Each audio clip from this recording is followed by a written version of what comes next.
The neighborhood was always silent at night, the kind of silence you could feel pressing against your ears. My little house sat at the end of a short gravel driveway, surrounded by thick trees on 3 sides, and a single flickering street light. Near the corner, I had lived there for 6 months without anything unusual happening, but that changed on a Thursday night in November. I woke up around 12:17 a.m. to a faint ringing sound. At first, I thought it was my phone, but when I reached over, the screen was dark. Then I heard it again, longer this time. The doorbell. Half asleep, I checked my phone for notifications. Nothing. I glanced at the small digital clock on my nightstand. 12:19 a.m. My first thought was that maybe it was a delivery mix-up, but that didn't make sense at this hour. I got up and walked toward the front door, the cold wooden floorboards creaking under my feet. I stopped halfway down the hallway and listened. Nothing. The night outside was still. No wind, no crickets, just silence. I slowly unlocked the front door and pulled it open just enough to peek out. The porch light was on, but there was nobody there. The street light down the block hummed faintly, throwing a weak cone of light onto the empty road. I stood there for a good 30 seconds, scanning the tree line, the driveway, and the yard. Nothing moved. No cars passed. No footsteps crunched on gravel. Eventually, I locked the door again and told myself it was probably some kid playing a prank. I was wrong, because just as I was climbing back into bed, the doorbell rang again. The following night, I made sure to double lock the door and leave the hallway light on before going to bed. I even checked the porch camera app on my phone to make sure it was recording properly. I finally drifted off around midnight, but less than an hour later, the doorbell shrieked again. It wasn't a short press this time, it was a long, sustained ring that made my chest tighten, heart pounding. I grabbed my phone and opened the porch camera feed. The app loaded slowly, the spinning circle dragging seconds into eternity. Finally, the image came up. The feed showed the porch perfectly lit, but there was no one there. I crept toward the door anyway, barefoot, my breath short and shaky. This time, I didn't fling the door open. I leaned forward and looked through the peephole instead. Someone was there, a tall man, standing close to the door, dressed in dark, baggy clothes. His face was obscured in shadow, but I could make out his posture rigid, unnatural, like someone forcing themselves to be completely still. His head was tilted slightly back, as though he was staring up at the ceiling, but somehow, I knew he was looking straight at me. I froze, every instinct screaming not to move, not to breathe. I wanted to shout, but no sound came out. My hand tightened around the doorknob, slick with sweat. Then, as if sensing my presence, the man stepped backward, slow, deliberate steps until he was completely out of view. The ringing stopped, and then, seconds later, I heard it again, this time from the back door. I spent the entire evening checking the locks, making sure every window was secured, and double-checking the motion sensors. I even called my friend Alex to come stay the night, but he brushed me off, saying I was overreacting. I stayed on the couch, fully awake, hugging a baseball bat against my chest. At 12:44 a.m., the doorbell rang again. This time I didn't move. I didn't breathe. I didn't check the camera. I told myself not to engage, but then I heard the tapping. It started faint, against the side window near the kitchen. Tap, tap, tap, then silence. A moment later, the back doorbell rang, then the front again, then something brushed against the hallway window, scraping softly against the glass, like fingertips dragging along its surface. I checked the camera feed on my phone. With trembling hands, it showed nothing but my empty porch. Then the app glitched. For half a second, the frame froze, and I saw him not at the front door, but crouched low by the side of the porch, his head turned directly toward the camera, his eyes wide and pale. The frame blinked back to normal, and he was gone. I didn't make it out of the driveway.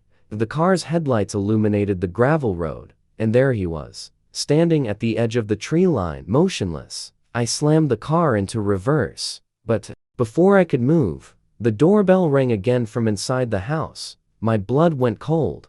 I turned, staring at the front porch. The door was shut, but through the thin curtain, I saw the silhouette of someone standing inside my living room, just inches from the door. That's when the porch camera notification went off on my phone. I opened the feed. The timestamp read 12:17 a.m. The video showed me, standing at the edge of the driveway, staring at the tree line. But behind me, in the video, the front door was wide open. The clip ended there. I moved out the next morning. I never found out who it was, or why they came back night after night. Sometimes, though, I still hear the doorbell ringing faintly in my dreams. I moved into the house 3 weeks ago. It was a small, single-story rental tucked into the far end of a quiet suburban street. My work schedule at the hospital kept me busy, so I didn't spend much time exploring the neighborhood. That night, I had just gotten into bed when the first doorbell rang. I checked the clock. 3:17 am. It startled me because the sound felt too sharp, almost metallic, cutting through the silence of the night. At first, I thought it was my imagination until it rang again, shorter this time, like whoever was at the door was impatient. I hesitated. I wasn't expecting anyone, and I didn't know anyone in the area yet. Grabbing my phone, I tiptoed toward the front door, the wooden floor creaking under my weight. I stood still, holding my breath, waiting for the sound of footsteps, a voice, anything. But there was nothing. The street outside was empty, eerily still, and no cars passed by. I convinced myself it was just kids playing a prank and went back to bed, but my mind wouldn't settle. That feeling that someone had stood just inches away from me on the other side of the door wouldn't leave me. By the fourth night, I was exhausted. Every time I managed to fall asleep, I'd jolt awake at 3:17 a.m. to that same sharp ring. I started keeping the lights on, hoping it would deter whoever it was. That night, I crept to the front door and looked through the peephole. Nothing. No cars, no joggers, not even the stray cats I sometimes saw. I almost turned away when I caught movement in my peripheral vision, a faint shadow passing across the frosted glass panel beside the door. My chest tightened. Someone was standing there, motionless, close enough that their breath might fog the glass. I froze. I didn't want to move, didn't want to make a sound. But after what felt like an eternity, the shadow slipped away. The next morning, I checked the security footage from the cheap camera installed above the porch light. It recorded every night. But at 3:17 a.m., the footage skipped forward 5 minutes, as though someone had tampered with it. By the 7th night, I couldn't take it anymore. The police came, checked the locks, and promised to keep an eye on the area, but they didn't seem worried. I decided to stay awake that night. Sitting by the living room window, I watched my driveway, hands gripping a kitchen knife. At exactly 3:17 a.m., the doorbell didn't ring. My chest loosened for a moment, thinking maybe it was over. But then I saw him. At the far end of the driveway, under the dying streetlight, a man stood completely still. He was tall, wearing dark clothes, and from the little light I had, I could see he was facing my house. I blinked, just once, and when I opened my eyes, he was gone. No sound of footsteps, no doorbell, nothing. I stopped sleeping entirely after that. The doorbell stopped ringing after that night, but it didn't bring relief. It made everything worse. I started hearing faint noises at night, the sound of knuckles grazing glass, low murmurs beneath my bedroom window.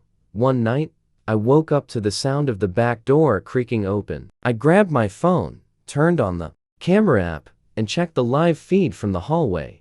That's when I saw it.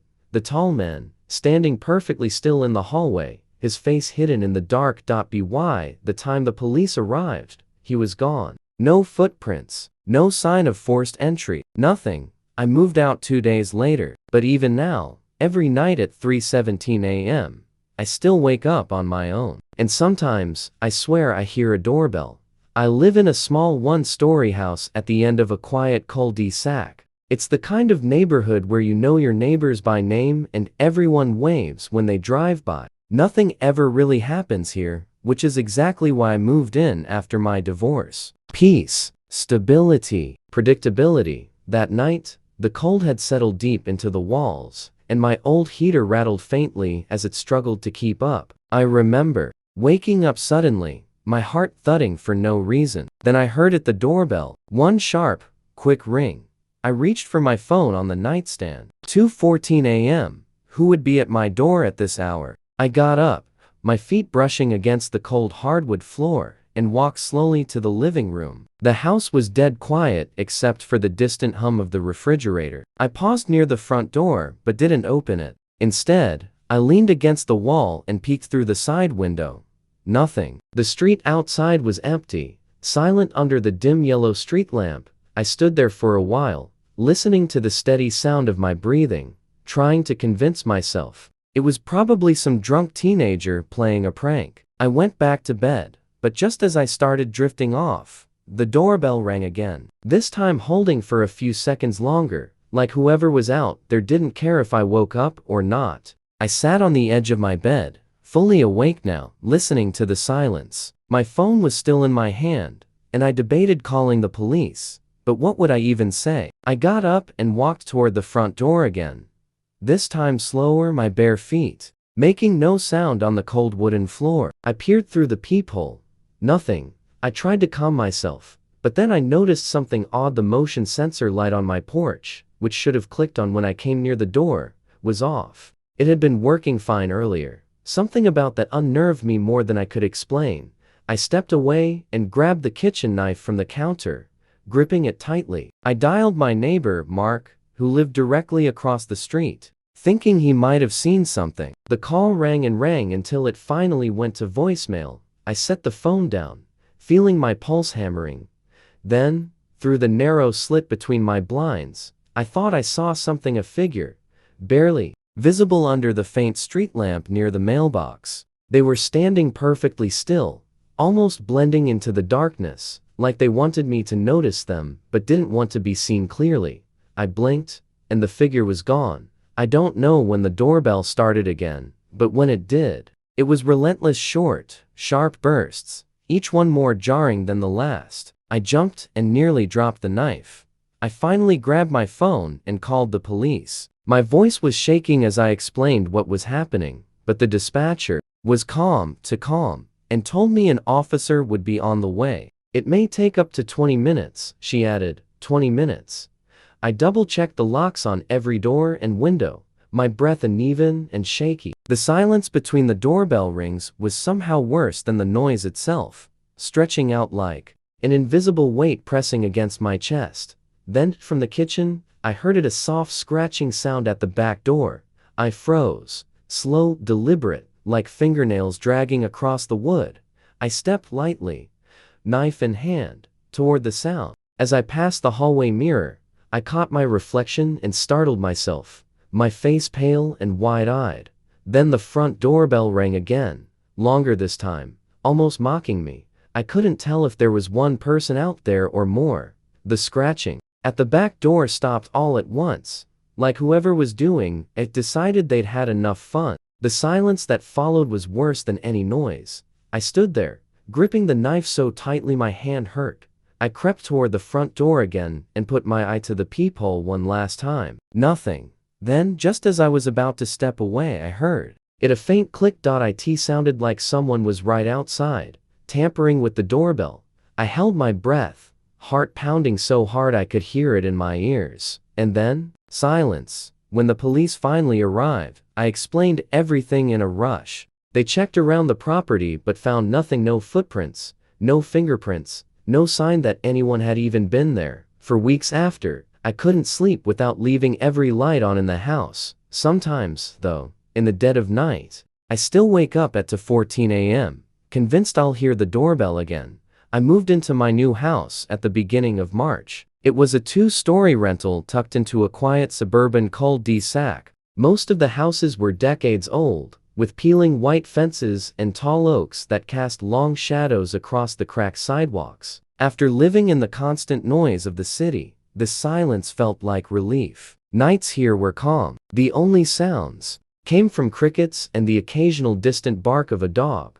I had been in the house for about 3 weeks when I first noticed something strange. It was subtle at first, little details I brushed off as nothing. On several mornings, my trash bins were slightly out of place, like someone had nudged them overnight. A few times, I noticed my front gate unlatched even though I knew I had closed. it. My motion sensor porch light would flick on sometimes late at night, but when I checked, there was never anyone there. On the night it began, I was lying in bed scrolling through my phone when I heard it. A soft, deliberate knock at my door. It was 12:46 a.m. I froze. No one had ever come to my house this late before. For a moment, I thought maybe it was a package delivery, but when I peeked through the blinds, I saw no truck, no car, nothing. The street was empty. The knock came again, louder this time, but still measured. I stood there in the hallway, my bare feet sinking into the carpet, debating whether to answer. Something deep down told me not to. I waited, holding my breath, until the sound stopped. Then silence. No footsteps, no retreating figure. I thought maybe they had left, but when I checked the peephole, I noticed something that unsettled me more than the knock itself. My motion light was on, but there was no one on the porch. The next morning, I told myself it was nothing. Maybe a neighbor's visitor had the wrong house. But that excuse stopped making sense when it happened again. 2 nights later, I was sitting on the couch with the TV volume low when the knock came back. This time, it was softer, almost hesitant, like whoever was there was testing me and muted the TV and sat perfectly still, straining my ears. I heard it again. 3 slow knocks, evenly spaced. I crept toward the door, but didn't open it. I checked the peephole, but again, no one stood there. That night, I barely slept. At some point, near dawn, I heard faint crunching sounds outside my window, like someone walking over gravel. I told myself it was a stray cat, but deep down, I didn't believe it.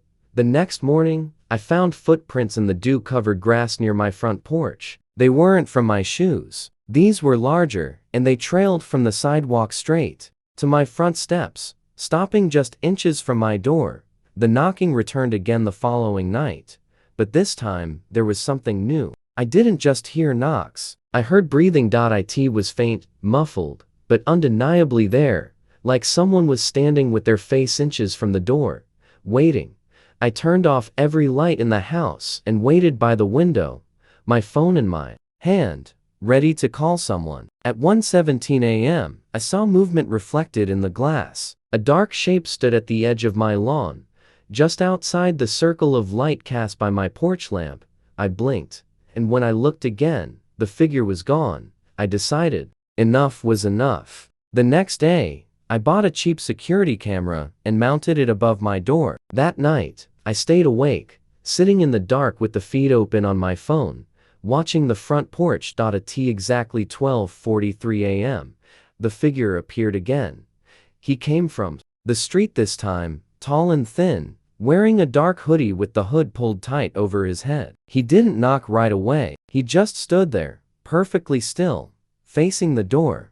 I couldn't breathe. Watching him through my phone, I felt frozen in place. After what felt like forever, he finally raised his hand and knocked 3 times. Slow, hollow. I wanted to scream at him to go away, but my voice was trapped somewhere in my chest. After a full minute of silence, he walked off the porch and disappeared into the darkness. I called the police that night, and 2 officers came out to check the area. They found nothing, but one of them noticed something strange. There was chalk writing on the sidewalk across the street, faint but legible under a flashlight. It read, "Not this one." The officer turned to me and asked if I had any idea what it meant. I didn't. 2 nights later, the knocking came back, louder than ever before. 3 deep thuds that rattled the doorframe. I shouted through the door, demanding he leave, but there was no response. Only silence. I checked the camera feed, and there he was again, hood down this time, his pale face tilted slightly toward the lens. My stomach dropped. I recognized him. It was an old coworker from years ago, someone I hadn't seen since I left my previous job. We'd barely spoken back then, but I remembered overhearing once that he'd been fired for stalking another employee. I didn't wait. I called 911 immediately. By the time the officers arrived, he was gone. They searched the neighborhood but found no trace of him. That night, I stayed up until sunrise, watching the feed, waiting. At 3:12 a.m., just as I was about to drift off, the camera motion alert buzzed on my phone. I opened it, and my blood ran cold. The man wasn't at my door this time. He was standing inside my backyard, directly beneath my bedroom window, looking up. The feed cut to black, and I never saw him again. It was the middle of February in Birchwood, Alaska, and the kind of cold that seeps into your bones. Nights here were different, darker, heavier, almost unnatural. My small cabin sat about a mile away from the nearest neighbor, separated by thick clusters of pine and endless white snow. It was the kind of isolation I used to love, but that night, I wished I lived closer to anyone. I had just finished dinner and settled into my recliner with a mug of chamomile tea, scrolling aimlessly on my phone. Outside, the wind howled faintly through the trees, rattling the frost-covered window panes. I was half asleep when I heard it. Knock, knock, knock. 3 steady knocks on the front door. I froze, my mug hovering mid-air. Nobody came out this far, especially not in the middle of the night. I muted the TV and listened, waiting to hear footsteps in the snow, a car engine, anything. But there was nothing, just silence and the faint hum of the heater. I waited a full minute before convincing myself it must have been my imagination. Then it came again. Knock, knock, knock. Slower this time, louder, deliberate. I grabbed the flashlight from the kitchen counter and crept toward the door, my socks sliding across the cold wooden floor. The knocks had stopped, but the silence that followed was worse. I hesitated, then checked the peephole. Nothing. I opened the door a few inches and scanned the porch. My footprints from earlier were there, but nothing else. The snow stretched undisturbed across the yard. The trees beyond looked darker than usual, their jagged branches bending under the weight of fresh frost. I shut the door and locked it tight. That's when I heard its slow, deliberate crunches in the snow. Someone was circling the cabin, hard hammering. I grabbed my phone and tried to call my neighbor, but there was no signal. I switched to the landline. Dead.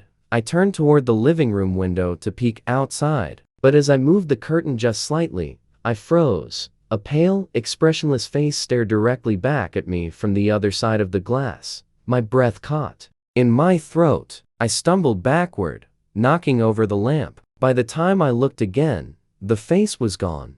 The knocking returned, louder this time, and not just at the door. It was on the windows, the siding, the back porch. Whoever it was had brought friends. I grabbed the shotgun from the closet, my hands trembling, and stood in the hallway facing the front door.